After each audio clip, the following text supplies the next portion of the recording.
Estamos na aldeia Cuicuro, no Alto Xingu, bem no coração do Brasil.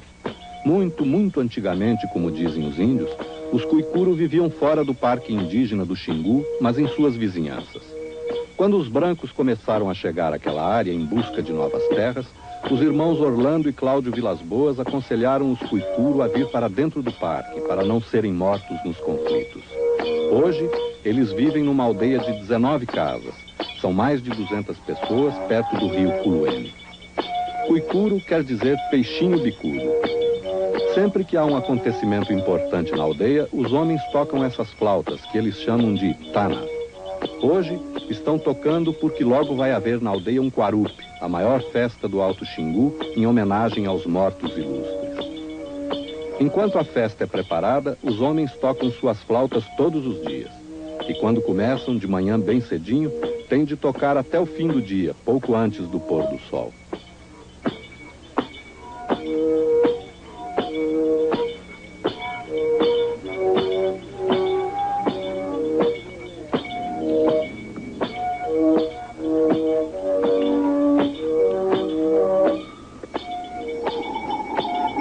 Quem são os Cuicuro? De onde surgiram? Como todos os índios do Alto Xingu, os Cuicuro não têm um deus, têm um herói.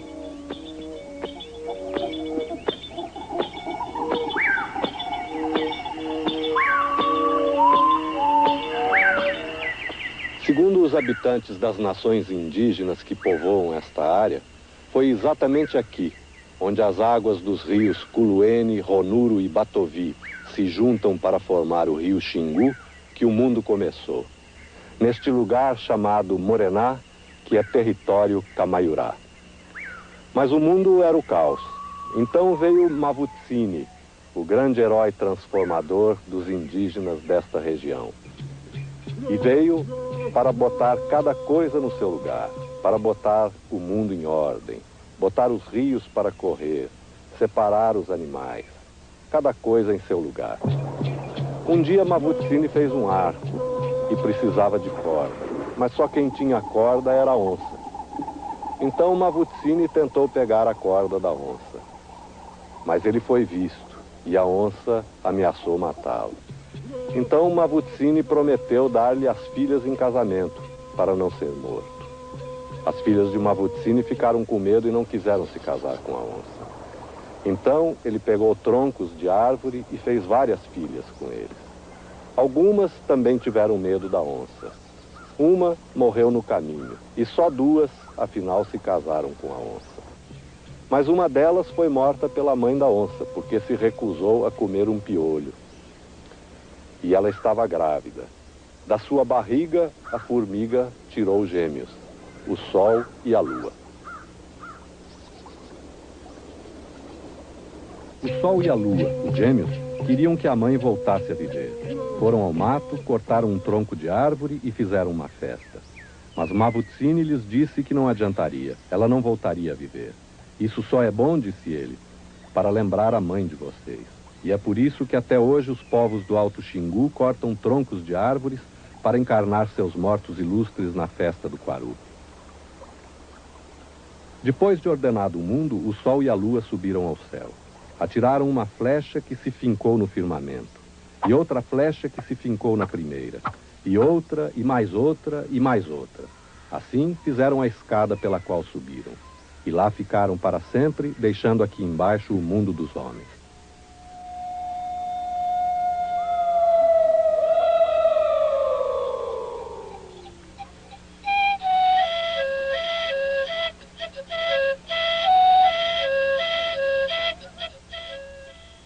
Reencontrar a simplicidade perdida, a inocência, a solidariedade, a cor e a música. Nesse reencontro, detalhe a detalhe, risco a risco, surgirá o corpo do homem em sua plenitude plantado no coração da natureza, vivendo a utopia e contemplando o mistério. É assim o mundo do índio que não morreu no encontro com o homem branco, nem se degradou. É assim no Alto Xingu, e é assim no Baixo Xingu. Mas no Baixo Xingu, o grande herói já não é Mavutsini, é Ipreri, como conta Raoni, o grande chefe Tchucarramãe. Meu pai contava história antiga. Antigamente, que não tinha nem branco, como hoje que tem branco. Tem português, o português misturado com branco, né? Então, o meu pai contava muito história antigamente.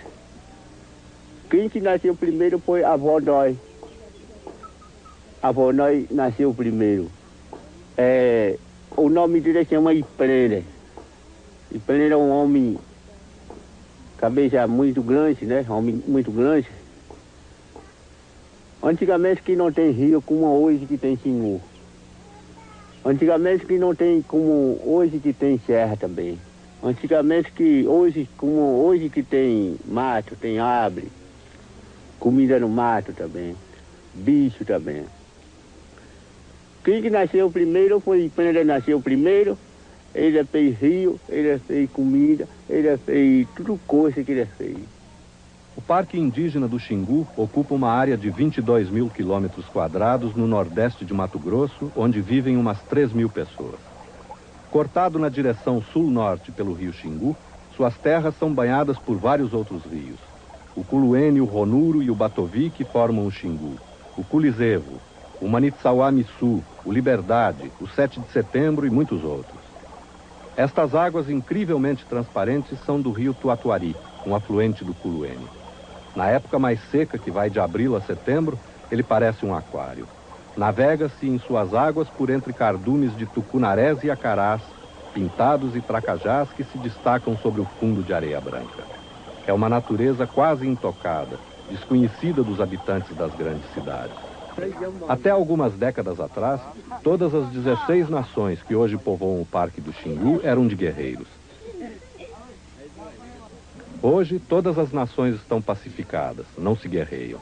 Ao contrário, unem-se cada vez mais em defesa de suas terras cobiçadas pelo homem branco. Uma das poucas lembranças dos tempos de guerra é este ritual do Jauari, conhecido por todas as nações do Alto Xingu.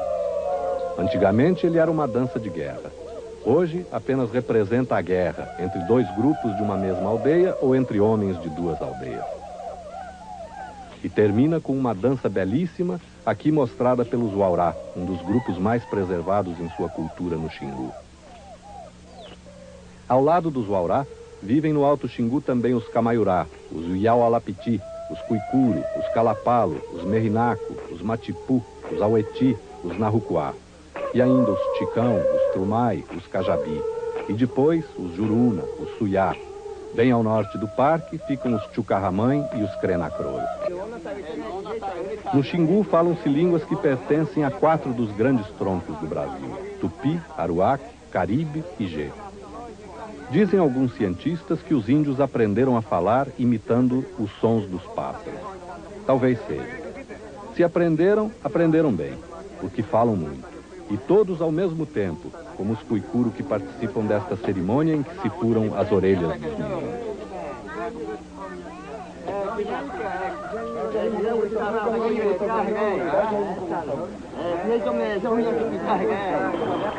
No Baixo Xingu, as aldeias em geral ficam à beira do grande rio, como esta. Já no Alto Xingu, por causa das cheias dos rios, as aldeias costumam ficar mais distantes da água, como esta bela aldeia Waurá, iluminada pelo pôr do sol esplendoroso das épocas mais secas, sempre seguido de noites claríssimas, coalhadas de estrelas.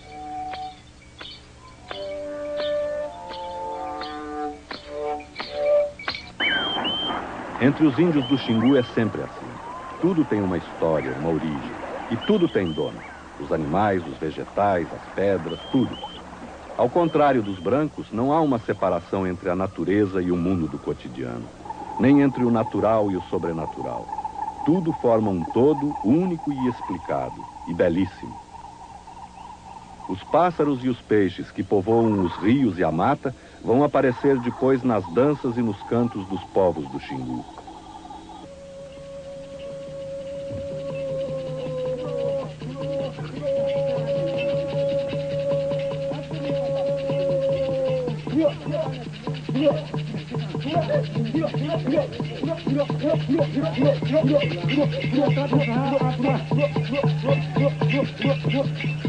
Esta, por exemplo, é a dança do papagaio, parte da Tauaraná, uma sequência de danças dos Uaurá e de outros povos do Xingu, em homenagem aos animais que os cercam.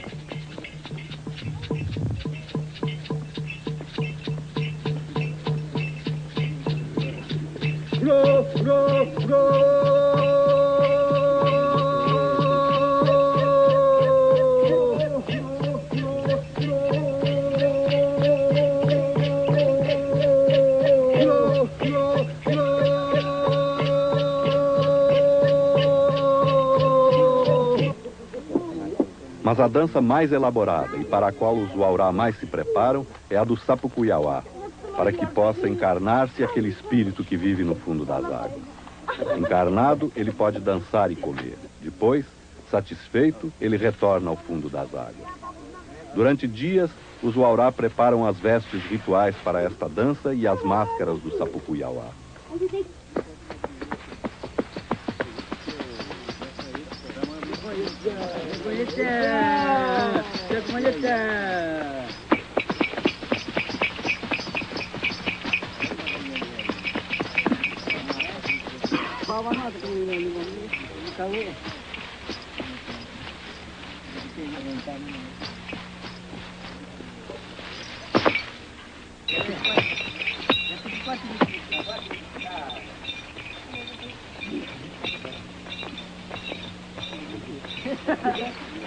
Aqui, os dançarinos que encarnam o Sapucuiauá vão até a casa do chefe Malacuiauá pedir comida. Ele oferece biju de mandioca e peixe. O Sapucuiauá reclama, não gosta, volta para o meio do terreiro.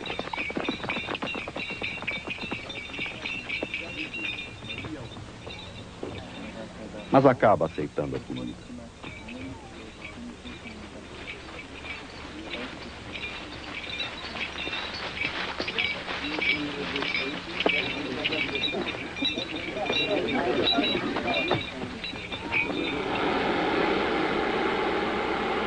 Às vezes, a convivência harmoniosa fica impossível.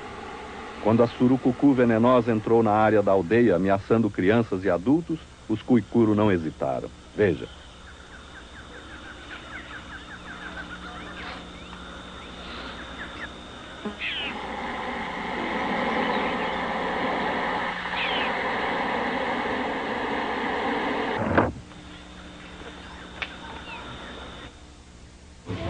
Nas aldeias do Xingu, as crianças participam de tudo. Não há separação entre a vida dos adultos e a vida das crianças. Aqui, por exemplo, os meninos estão se pintando para participar do ritual do Jauari, uma das tradições mais importantes dos povos desta área.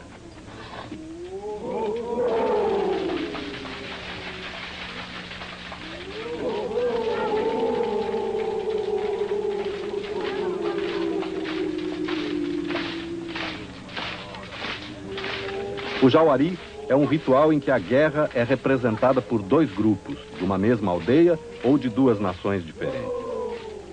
Antigamente, todas as nações desta área eram guerreiras. Hoje, elas já não lutam mais entre elas. Mas o passado de guerreiros está simbolizado nesse ritual com a participação plena dos meninos. As meninas também participam de tudo. Aqui, elas estão integradas no ritual do Yamuricumá, do qual só participam mulheres. É um ritual de protesto das mulheres que tem suas raízes mergulhadas na mitologia mais antiga dos povos do Alto Xingu. Nele, as mulheres manifestam seu descontentamento com os homens e o fazem comportando-se como eles. Pintam-se como os homens, enfeitam-se como eles, dançam como eles e até lutam. E as meninas participando de tudo. Este é um dos momentos mais altos da vida de uma nação do Alto Xingu. Os Cuicuru estão dançando na preparação do Quarupi, o grande ritual em homenagem aos mortos ilustres. E o pequeno guerreiro resolveu, por sua conta própria, incorporar-se à dança dos homens. Ninguém o impedirá, ele dançará o quanto quiser. Os índios são extremamente carinhosos com seus filhos. Veja estas cenas de Iupalanã, um Uaurá, na rede com a mulher e os filhos. Para os Uaurá, como para todos os povos do Alto Xingu, as crianças nascem do pai. A mãe os faz crescer na barriga. Por isso, os filhos têm sempre a nacionalidade do pai, seja qual for a nacionalidade da mãe. Esta é uma cena frequente no Alto ou no Baixo Xingu. A mãe cata piolho nos filhos. E come os piolhos, como aqui entre os Crenacroro. E tem os seus piolhos catados pela irmã. Mas o pai também está presente. Cortando os cabelos, no banho,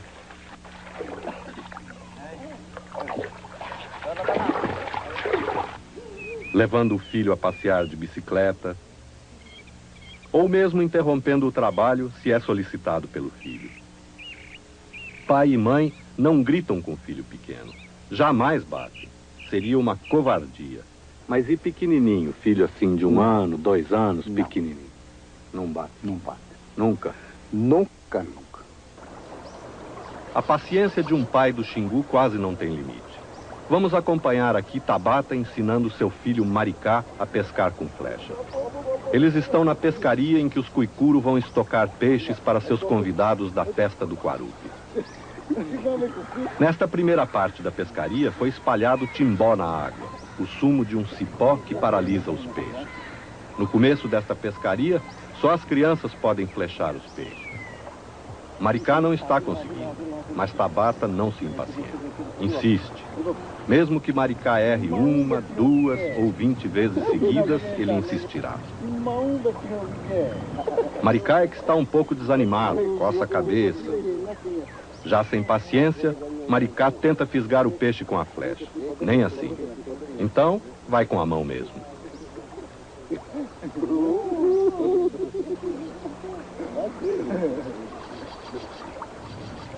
Agora a persistência de pai e filho começa a ser recompensada. Maricá acerta e tira o peixe.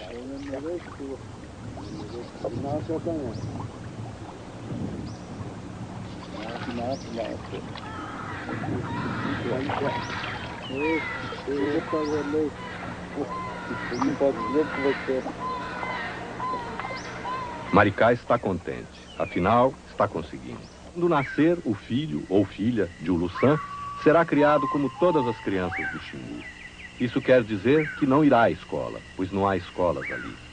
A família lhe ensinará quase tudo.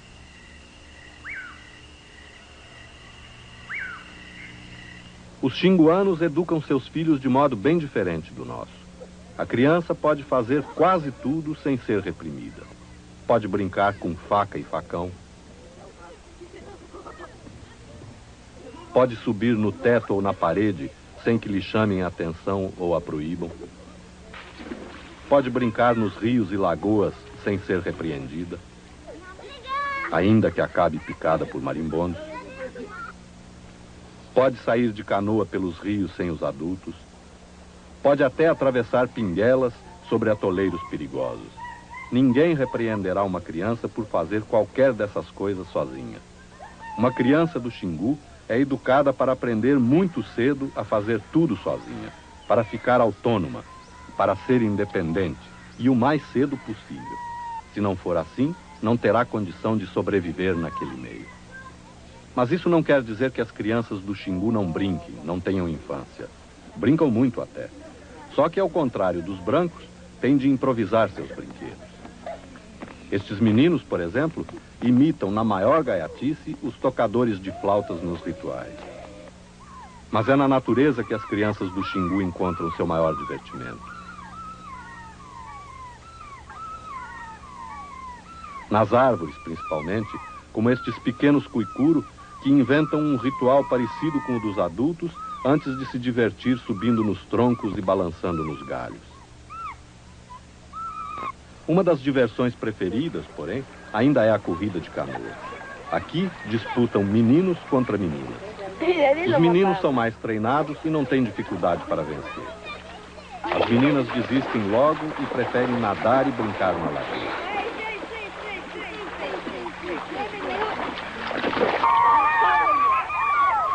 Os meninos inventam, então, outra brincadeira. Remam, remam, remam e depois se juntam na popa para fazer peso e afundar a canoa.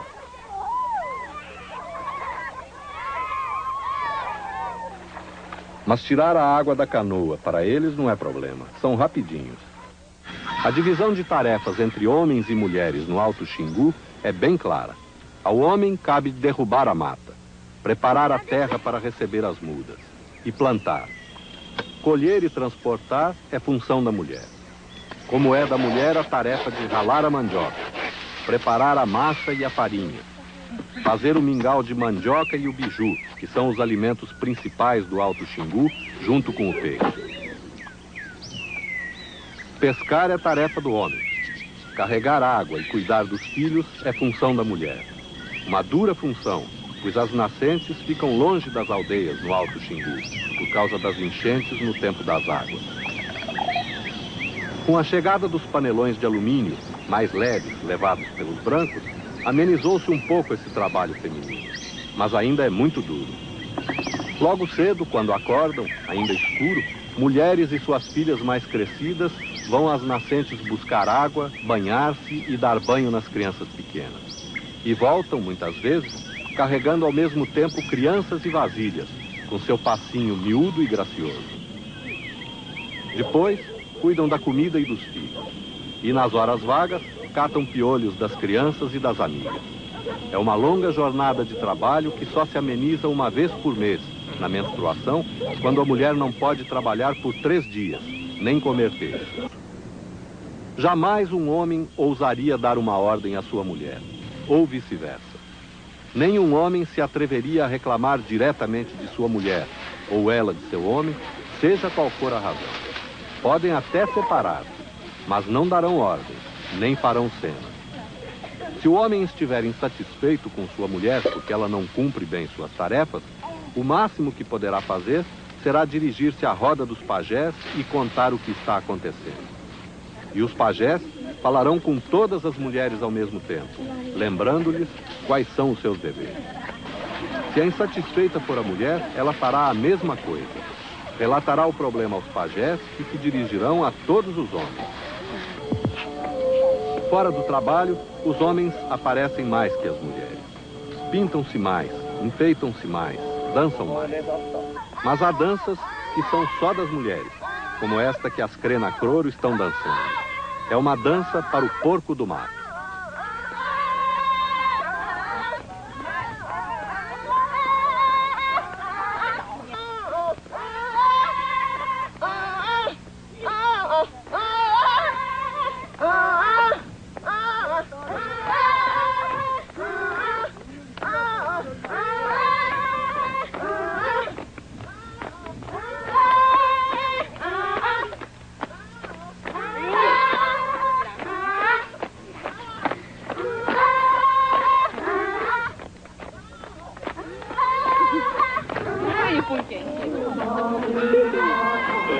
Mas há pelo menos uma dança em que as mulheres manifestam sua inconformidade com os homens. É o Yamurikumá, conhecido e dançado em todo o Alto Xingu. É essa dança que as mulheres Waurá começam a dançar aqui. Segundo a tradição, muito antigamente, um dia os homens todos, menos um, saíram para pescar. Na verdade, queriam ir-se embora e deixar as mulheres, mas não tiveram coragem de dizer. Como demorassem a voltar, o homem que ficou na aldeia foi ver o que acontecia. E viu. Os homens haviam deixado crescer todos os pelos do corpo. Estavam virando bichos. Ele voltou e contou às mulheres. Elas primeiro foram pedir que os homens voltassem. Eles se recusaram. Então, elas decidiram assumir o lugar deles. Pintaram-se e enfeitaram-se como os homens. Puseram cocares, lutaram como eles. E resolveram ir embora também. Antes, jogaram no rio todas as crianças, para que não houvesse mais mulheres para aqueles homens. As crianças atiradas ao rio viraram sapos, bentivis e socós. Depois, as mulheres chamaram o tatu e pediram que ele abrisse um buraco, pelo qual entraram e desapareceram. Os homens ficaram desesperados, porque não havia mais mulheres. Até que um dia, um deles conseguiu cruzar com uma anta. Desse cruzamento nasceu uma menina, da qual descendem todos os homens e mulheres. As mulheres que fugiram, diz a tradição, só gostam de namorar homens jovens. Mas para isso, elas os aprisionam e escravizam.